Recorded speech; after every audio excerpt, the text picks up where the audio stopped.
Subscribe कीजिए learning pharmacy channel को और बेल आइकन को दबाइए लेटेस्ट फार्मेसी वीडियो सबसे पहले देखने के लिए। हेलो बच्चों, कैसे हैं आप सब लोग। आज की इस वीडियो में हम डिस्कस करेंगे how to become air force pharmacist. देखिए बच्चों, बहुत सारे रिक्वेस्ट आ रहे थे हमें क्योंकि बहुत सारे एग्जाम्स हैं आपके। देखिए एसएससी का एग्जाम होने वाला है, एयर फोर्स का एग्जाम होने वाला है और फ्यूचर में भी आपके रेलवेज की वैकेंसीज निकलने वाली है। तो काफ़ी सारे बच्चों के मन में डाउट रहता था कि किस तरह के ये एग्जामिनेशन होते हैं। तो उसी सीरीज में हम आज की वीडियो में हम कवर करेंगे अपना एयर फोर्स फार्मासिस्ट का पूरा ही टॉपिक, जिसमें हम देखेंगे देखिए क्या होते हैं। सबसे पहले देखेंगे एयर फोर्स फार्मासिस्ट, रिस्पॉन्सिबिलिटीज क्या क्या होंगी अगर आप as a air force pharmacist appoint हो जाते हैं, तो क्या क्या रिस्पॉन्सिबिलिटी होती है एयर फोर्स फार्मासिस्ट की। फिर हम देखेंगे देखिए कहाँ पर आपकी जॉब लगेगी जब आप एयर फोर्स फार्मासिस्ट बन जाएंगे, कहाँ पर आपको जाना होगा जॉब के लिए। एंड फिर हम देखेंगे देखिए एयर फोर्स फार्मासिस्ट की एलिजिबिलिटी क्राइटेरिया क्या है एंड उनकी एज लिमिट क्या है। फिर देखिए हम देखेंगे क्या एयर फोर्स फार्मासिस्ट की एप्लीकेशन फी कितनी है फॉर्म को भरने की, क्या इसका पूरा ही सिलेबस आने वाला है, तो सिलेबस को अच्छे से आपसे डिस्कस करेंगे बच्चों। एंड एयर फोर्स फार्मासिस्ट के एग्जाम का किस तरह का पैटर्न आएगा वो डिस्कस करेंगे। फिर हम देखेंगे देखिए कौन सी ऐसी बेस्ट बुक्स हैं, क्योंकि देखिए एग्जामिनेशन में काफी कम टाइम होते हैं, तो कुछ ऐसी बुक्स हैं जिनको आप रेफर कर सकते हैं अपनी तरह के एग्जामिनेशन के लिए। तो उन बुक्स को हम डिस्कस करेंगे अपनी इस वीडियो में। एंड देखिए लास्ट में हम देखेंगे एयर फोर्स फार्मासिस्ट की कुछ ऐसी प्रिपरेशन टिप्स आपसे डिस्कस करेंगे जिनको अगर आप फॉलो करते हैं तो काफी अच्छे से आप प्रिपेयर कर सकते हैं अपने इन तरह के एग्जामिनेशंस के लिए। फिर देखेंगे देखिए कुछ ऐसे फ्रिक्वेंटली आस्क्ड क्वेश्चंस जो बच्चों के मन में डाउट रहता है जिनके बारे में, तो वो क्वेश्चन डिस्कस करेंगे। लास्ट में देखेंगे देखिए सैलरी एंड बेनिफिट्स क्या क्या मिलेंगे आपको अगर आप as a air force pharmacist appoint हो जाते हैं। तो जितने भी डाउट्स आपके मन में इस वैकेंसी से रिलेटेड सब कुछ आपका क्लियर हो जाएगा इस हमारे वीडियो से। तो वीडियो के एंड तक जरूर बने रहे बच्चों। देखिए सबसे पहले देखते हैं कौन होते हैं एयर फोर्स फार्मासिस्ट। तो जैसे कि आपको पता होगा देखिए हमारी तीन तरह की सेना होती है, वायु सेना, जल सेना और थल सेना। वायु सेना मतलब एयर फोर्स, जल सेना हमारी नेवी को कहते हैं एंड थल सेना यानी हमारी जो इंडियन आर्मी होती है। तो इन तरह की जितनी भी देखिए आर्मीज होती है वहां कुछ ना कुछ कैजुअलिटीज जरूर होती रहती हैं। तो उन तरह की मेडिकल कैजुअलिटीज को देखना इनमें रोल होता है हमारे इन तरह के फार्मासिस्ट का। तो अगर हम एयर फोर्स फार्मासिस्ट की बात करें तो जितनी भी एयर फोर्स में जितनी भी कैजुअलिटीज होती है या जो प्रॉपर डेली बेस पे जो नीड्स होती है, मेडिकल नीड्स प्रोवाइड करने का काम होता है एयर फोर्स फार्मासिस्ट का, मेडिकल एयर फोर्स के स्टाफ को। अगर बात करें देखिए स्पेसिफिक इंफॉर्मेशन की, तो चाहे कोई भी पर्सन अगर वो आर्मी से बिलोंग करता है या वो नेवी से बिलोंग करता है या वो एयर फोर्स से बिलोंग करता है, कोई स्पेसिफिक इंफॉर्मेशन उसके बारे में नहीं दी जाती है क्योंकि सिक्योरिटीज वगैरह के इश्यू हो जाते हैं। तो दैट इज वाई यहाँ पर ये पॉइंट भी उन्होंने मेंशन किया है। नाउ आप देखते हैं देखिए कहाँ पर आप काम करेंगे, कहाँ पर आपकी जॉब लगेगी अगर आप as an air force pharmacist appoint हो जाते हैं। सबसे पहले बात करेंगे देखिए मिलिट्री हॉस्पिटल और रिटेल फार्मेसी। तो जितने भी हॉस्पिटल्स होते हैं जो कि इन तरह के हमारे जो भी सेना में लोग होते हैं उनकी देखरेख करते हैं, तो वहां पर आपको एज अ फार्मासिस्ट अपॉइंट किया जा सकता है ताकि जब भी आपकी जरूरत पड़े आप वहां पर अवेलेबल हो हमारी सेना के लिए, हमारी एयर फोर्स या किसी भी तरह की अगर कोई भी सेना है तो उसके लिए। फिर बात करेंगे देखिए फार्मास्यूटिकल रिसर्च एंड डेवलपमेंट। तो देखिए इन तरह के अगर आप फार्मासिस्ट अपॉइंट हो जाते हैं तो ऐसा नहीं है कि सिर्फ यही आपका करियर होता है, सिर्फ आपको हॉस्पिटल में ही एज अ फार्मासिस्ट ये अपॉइंट करेंगे। आपको ये भेज सकते हैं देखिए रिसर्च एंड डेवलपमेंट पर्पस के लिए भी आपको भेजा जा सकता है और वहां भी आप एक तरह की जॉब कर सकते हैं, अपना प्रोफेशन उसको बना सकते हैं। फिर हम बात करेंगे देखिए फार्मास्यूटिकल इंडस्ट्रीज में भी इन तरह के जो एयरफोर्स फार्मासिस्ट है उनकी रिक्वायरमेंट आती है और वहां पर भी आप काम कर सकते हैं एज अ फार्मासिस्ट। तो ये तीनों ही ऑप्शंस आपके लिए ओपन हो जाते हैं अगर आप as a air force pharmacist appoint होते हैं। तो बात करेंगे क्या क्या रिस्पॉन्सिबिलिटीज होगी आपके ऊपर अगर आप as an air force pharmacist appoint हो जाते हैं। तो सबसे पहले रिस्पॉन्सिबिलिटी की बात करें तो मेडिकेशन मैनेजमेंट। तो देखिए जहां भी आप एज अ फार्मासिस्ट अपॉइंट हुए हैं वहां डॉक्टर्स भी होते हैं, तो जो भी हेल्थ केयर प्रोवाइडर किसी भी तरह की प्रिस्क्रिप्शन देता है पेशेंट को, पेशेंट मतलब जो हमारे पर्सनल जो कि इंजर्ड हुए हैं किसी भी वजह से, तो वो प्रिस्क्रिप्शन आपको अच्छे से पढ़नी है और डिस्पेंस करनी है मेडिकेशन उनको। कंपाउंड भी आप कर सकते हैं, कंपाउंड मतलब 2-3 ड्रग को आपस में मिला के एक नई ड्रग बनाना, उसी समय। तो इस तरह का काम भी आपका हो सकता है अगर आपको pharmacist as an air force pharmacist appoint किया जाता है। दूसरा है देखिए ट्रेनिंग एंड एजुकेशन। अब इसमें क्या है, देखिए अगर कोई नया फार्मासिस्ट, जस्ट आप थोड़ी सीनियर पोस्ट पे चले गए हैं और आपसे नीचे कोई फार्मासिस्ट अब आया है, जस्ट उसने ज्वाइन किया है, तो उसको ट्रेन करना होगा आपको, जो भी टेक्निक्स आपने अभी तक सीखी हैं उसके बारे में। और देखिए पेशेंट्स को भी आपको बताना होगा कि किस तरह से आपको मेडिकेशन लेनी है, एडमिनिस्ट्रेशन टेक्निक किस तरह से होगी आपकी, चाहे आपको वो मुंह से माउथ के थ्रू लेनी है या किस तरह किसी भी अदर रूट से लेनी है, तो वो सारी चीज़ें बताने का काम होगा आपका अगर आप एयरफोर्स फार्मासिस्ट अपॉइंट होते हैं तो। अब देखिए बात करेंगे रिसर्च एंड डेवलपमेंट। तो देखिए बाकी बहुत सारी जगहों पे तो रिसर्च एंड डेवलपमेंट होती ही रहती है, बट अगर हम मिलिट्री की बात करें, अपनी सेना की बात करें, तो मिलिट्री हेल्थ केयर सिस्टम एक अलग तरह का सिस्टम होता है जहां बहुत सारी डिफरेंट चीज़ें की जाती हैं। तो वहाँ पर आपको पार्टिसिपेट करना होगा रिसर्च प्रोजेक्ट्स में, क्लिनिकल ट्रायल में आपको पार्टिसिपेट करना होगा, क्वालिटी अगर किसी भी चीज़ की क्वालिटी इंप्रूवमेंट करनी है तो वहाँ आपको एज एन पार्टिसिपेंट ज्वाइन करेंगे वो, और वहाँ पर आपको as a research and development में भी काम करना होगा अगर आप फार्मासिस्ट अपॉइंट होते हैं वहाँ।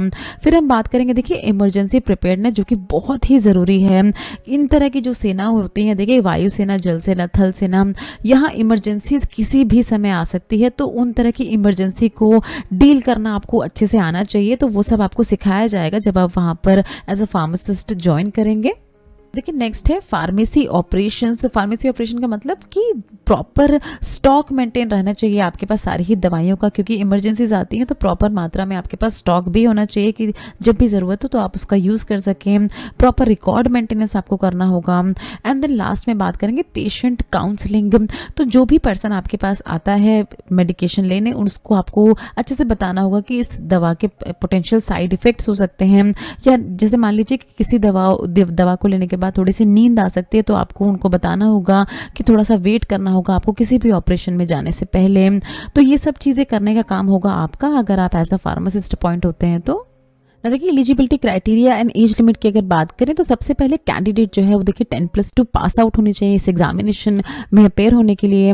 Physics, chemistry, biology and English होना चाहिए आपके पास, और उनका मिनिमम एग्रीगेट अगर आप इन चारों का निकालें तो 50% मार्क्स आपके आने चाहिए इन चारों को मिला के एग्रीगेट में। और देखिए यहाँ पर लिखा है 50% मार्क्स होने चाहिए आपके इंग्लिश में, क्योंकि ये देखिए एयरफोर्स की वैकेंसी है तो यहाँ इंग्लिश को काफ़ी ज़्यादा इंपॉर्टेंस दी जाती है। बात करेंगे लास्ट में, देखिए डिप्लोमा इन फार्मेसी आपके पास होना चाहिए, मिनिमम 50% मार्क्स का आपका एग्रीगेट होना चाहिए। वैलिड रजिस्ट्रेशन आपका होना चाहिए किसी भी स्टेट या सेंट्रल फार्मेसी काउंसिल से।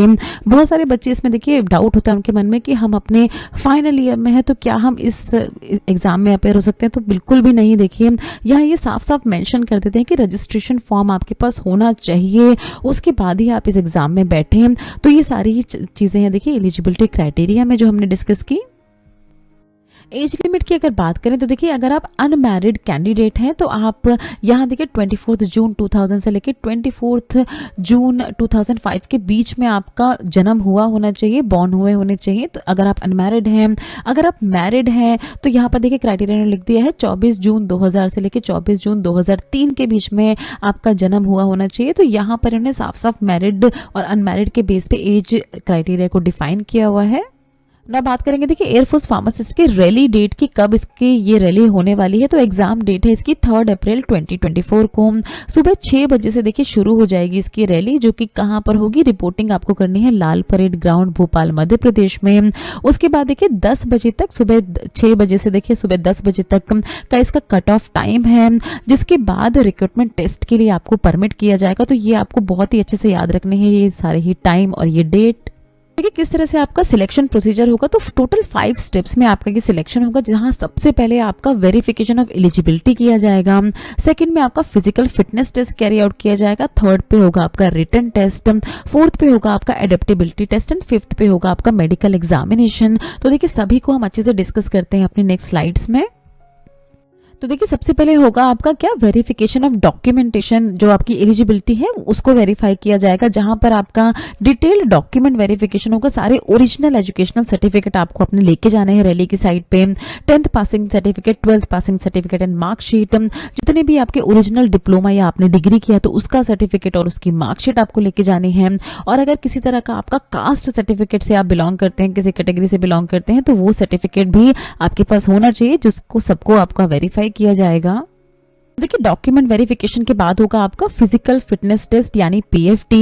इसमें आपको क्या करना होगा, 1.6 किलोमीटर का रन कंप्लीट करना होगा टोटल 7 मिनट के अंदर। इसकी प्रैक्टिस देखिए अब बच्चों अभी से आप शुरू कर सकते हैं, अपनी स्टॉप वॉच की मदद से आप प्रैक्टिस करें इस तरह की अपनी रनिंग की, ताकि तब उस दिन आपको दिक्कत ना हो। अगर कैंडिडेट जो है उनकी एज अप टू कब तक है, अप टू 21 ईयर तक है, तो उनको ये जो रन है ये कंप्लीट करना होगा 7 मिनट 30 सेकेंड में। अगर कैंडिडेट जो है उसकी एज 21 साल से ज़्यादा है तो उनको और भी कुछ क्राइटेरियाज दिए जाएंगे, जैसे 10 पुशअप्स आपको करने होंगे, 10 सिटअप, 20 स्क्वाट्स करने होंगे एक दिए गए प्रॉपर टाइम में। तो ये सारे ही चीज़ें हैं आपकी फिजिकल फिटनेस टेस्ट में जो आपसे करवाई जाएंगी ना। देखिए आपका अब फिजिकल फिटनेस टेस्ट के बाद होगा आपका रिटन टेस्ट। रिटन टेस्ट में किस तरह का आपका पेपर होगा, objective type bilingual question paper होगा, यानी हिंदी और इंग्लिश दोनों में ही आपसे पूछा जाएगा। ड्यूरेशन की बात करें 45 मिनट्स की इसकी ड्यूरेशन होगी, जहां पर इसमें 20 क्वेश्चन आपसे पूछे जाएंगे इंग्लिश के, जो कि किसके बेस पे होंगे, तो 10+2 सीबीएसई का जो आपने सिलेबस पढ़ा है उसी के बेस के आपके इंग्लिश क्वेश्चंस होंगे। और क्या पूछा जाएगा आपसे, रीजनिंग एंड जनरल अवेयरनेस, जिसके टोटल 30 क्वेश्चन होंगे, तो कुल मिला के आपके 50 क्वेश्चन यानी 50 क्वेश्चन होंगे। फार्मेसी का कोई भी क्वेश्चन आपसे इसमें नहीं पूछा जाएगा, ये आपको याद रखना है। मार्किंग पैटर्न की अगर बात करें तो एक नंबर मिलेगा आपको हर सही जवाब के लिए। किसी भी तरह के नंबर आपके कट नहीं हो रहे हैं। अगर आप अनअटेम्प्टेड क्वेश्चन रखते हैं, मतलब अगर आप अटेम्प्ट नहीं करते हैं, तो कोई मार्क कट नहीं होगा, जैसे कि हर एग्जामिनेशन में होता है। और 0.25 मार्क्स आपके कट होंगे अगर आप रॉन्ग आंसर चुनते हैं। तो ये पूरी आपकी मार्किंग स्कीम है इस तरह की रिटन एग्जामिनेशन की। रिटन एग्जामिनेशन की बात होगा देखिए आपका एडेप्टेबिलिटी टेस्ट।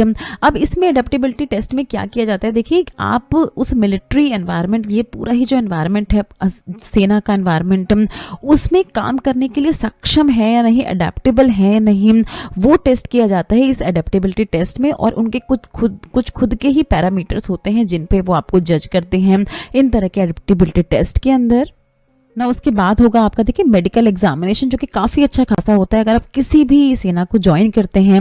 जैसे आपका हीमोग्लोबिन चेक होगा, आपका यूरिन चेक होगा, बायोकेमिकल जो भी फैक्टर्स हैं आपके, ये सारे ही आप अपने स्क्रीन पे देख रहे हैं, blood sugar, serum, urea, uric acid, LFT, ये सब आपके चेक किए जाएंगे। एक्सरे लिया जाएगा चेस्ट का, ईसीजी करवाया जाएगा। और जो भी नेसेसरी टेस्ट है मेडिकल ऑफिसर के ओपिनियन के अकॉर्डिंग, जो वहाँ पर मेडिकल ऑफिसर अवेलेबल रहेंगे उनके ओपिनियन के अकॉर्डिंग जितने भी टेस्ट है मेडिकल टेस्ट वो किए जाएंगे आप पे। बात करेंगे देखिए कंप्लीट सिलेबस की, तो इन्होंने अपनी वेबसाइट पे ये पूरा ही सिलेबस और इसके मॉडल क्वेश्चन पेपर भी अपलोड किए हैं, जहां से जाके आप प्रैक्टिस कर सकते हैं बच्चों।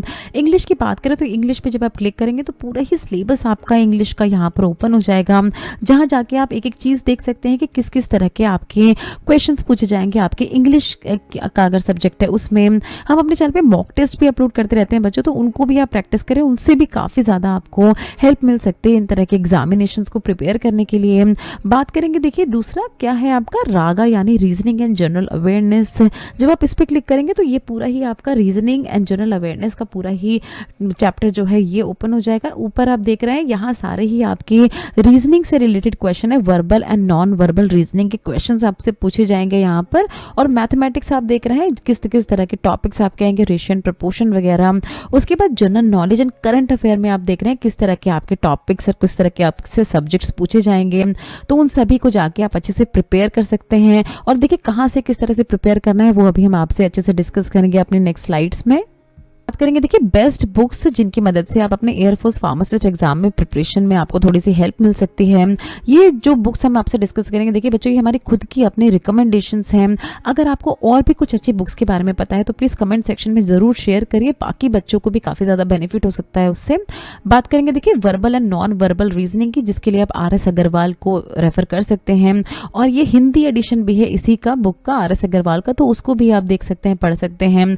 S चांद ऑब्जेक्टिव जनरल इंग्लिश को आप रेफर कर सकते हैं अगर आप इंग्लिश के लिए कोई अच्छी सी स्टैंडर्ड बुक चाह रहे हैं तो। तो देखिए general English by Arihant and general English by Dharmendra sir, तो ये बुक्स आप रेफर कर सकते हैं इंग्लिश के लिए, क्योंकि इंग्लिश का काफ़ी अच्छा खासा आपका सिलेबस आता है इन तरह के एयरफोर्स फार्मासिस्ट एग्जाम्स में।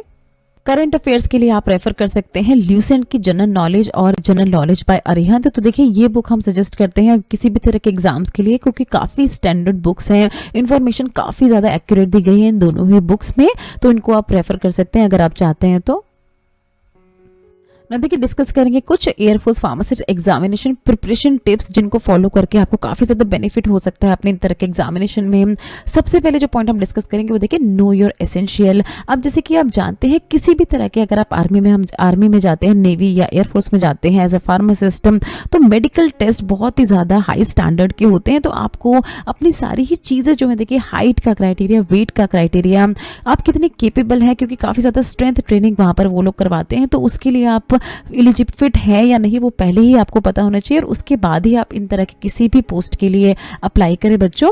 सबसे पहली चीज आप ये देखें। फिर देखिए मॉक टेस्ट आप रेगुलरली दें, जो भी मॉक टेस्ट कहीं से भी आप ऑब्टेन कर पाए, तो उन तरह के मॉक टेस्ट को अगर आप अटेम्प्ट करते हैं तो जो फाइनल आपका एग्जामिनेशन होता है उसमें आपको काफी ज्यादा बेनिफिट होता है, आपको पता रहता है कि किस तरह के क्वेश्चंस आने होते हैं।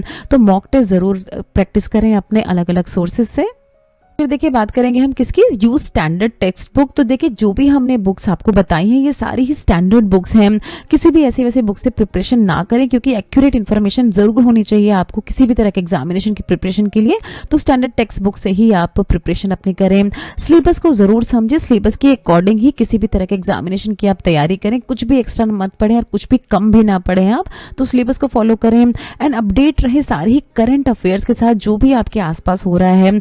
बेसिकली जो साइंस एंड टेक्नोलॉजी फील्ड में अगर हो रहा है तो उसके बारे में जरूर अपने आप को अपडेट रखें आप। नेक्स्ट देखिए पॉइंट जो हम डिस्कस करेंगे वो है रिवाइज रेगुलरली। रेगुलर बेस पे देखिए थोड़ा थोड़ा आपको जरूर पढ़ना चाहिए, क्योंकि देखिए आने वाले समय पे बहुत सारे आपके एग्जामिनेशन होने वाले हैं, तो टाइम वेस्ट अपना बिल्कुल भी ना करें। कुछ भी अगर प्रिपेयर करने पढ़ने का आपका मन नहीं है किसी दिन, तो यूट्यूब पे आप कुछ न्यूज़ आर्टिकल्स देख सकते हैं, कुछ साइंस एंड टेक्नोलॉजी की फील्ड में जो आपकी चल रही है हैपनिंग्स अभी आजकल, तो उनके बारे में आप देख सकते हैं। बट इन्फॉर्मेशन जरूर कुछ ना कुछ डेली बेस पे आप ग्रैब करते रहें बच्चों। एंड लास्ट में हम बताएंगे देखिए अप्लाई एवरीवेयर। हर जगह आपको अप्लाई करना है अपनी जॉब के लिए, सिर्फ एक वैकेंसी पे फोकस ना करें, जितनी भी वैकेंसी निकलती हैं उनके फॉर्म्स जरूर फिल करें और सभी जगह आप अप्लाई करें।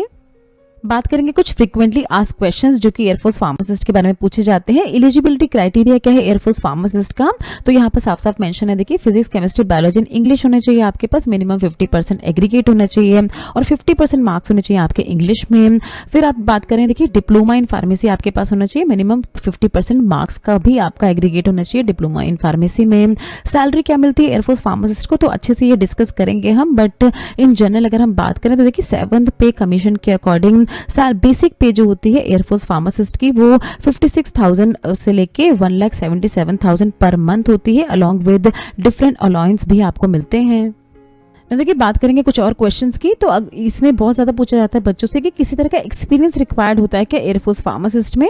तो देखिए फॉर एंट्री लेवल पोजीशन के लिए आपको किसी भी तरह का एक्सपीरियंस की ज़रूरत नहीं होती है, बट हायर रैंकिंग के लिए आपको एक जनरल एक्सपीरियंस होना चाहिए, उसके बाद आपको प्रमोट किया जाता है हायर रैंक्स पे। और क्या देखिए जॉब रोल क्या होता है, अगर आप एयरफोर्स फार्मासिस्ट अपॉइंट हो जाते हैं तो आपको डिस्पेंस करनी होती है मेडिकेशन, जितनी भी फार्मेसी इन्वेंट्री है उसको मैनेज करने का काम होता है आपको।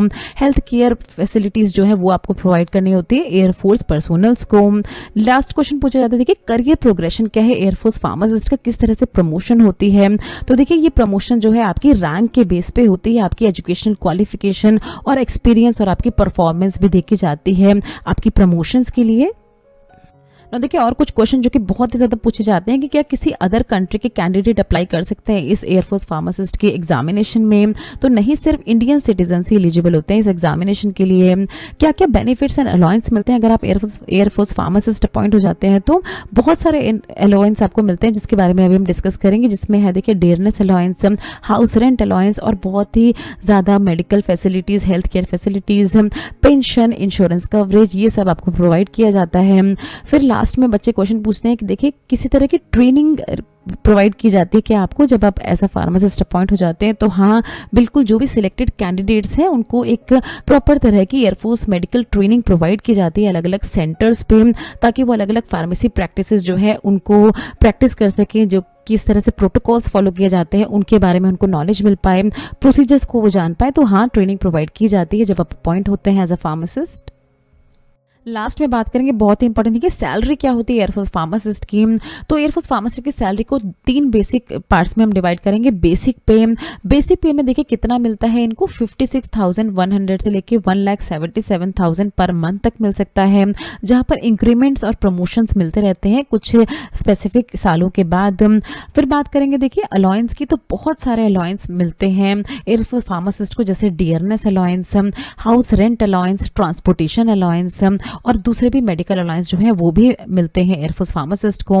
बेनिफिट्स की अगर बात करें तो देखिए हेल्थ केयर बेनिफिट, पेंशन्स मिलती है, इंश्योरेंस कवरेज की जाती है, बहुत सारी एकोमोडेशंस में बेनिफिट मिलता है और एजुकेशन फैसिलिटीज भी मिलती है चिल्ड्रंस के लिए। तो ये सारी ही सैलरीज एंड बेनिफिट आपने देखे अगर आप अपॉइंट होते हैं as a air force pharmacist. So thanks for watching. Next video में हम देखेंगे किस तरह से आप बन सकते हैं एसएससी फार्मासिस्ट। सो बच्चों अगर आपको इस तरह की वीडियोस अच्छी लगती हैं तो प्लीज़ वीडियो को लाइक ज़रूर करें, चैनल को सब्सक्राइब ज़रूर करें, इसी तरह से हमें अपना सपोर्ट दिखाते रहें। कोई भी अगर सवाल है आपके मन में तो नीचे दिए गए कमेंट सेक्शन में आप हमसे कुछ भी पूछ सकते हैं। ये कुछ हमारे रिलेटेड वीडियोस के लिंक है जिन पे क्लिक करके आप इनको देख सकते हैं। दोस्तों लर्निंग फार्मेसी पे आने के लिए और ये वीडियो देखने के लिए आपका बहुत बहुत शुक्रिया। मिलते हैं अगले वीडियो में।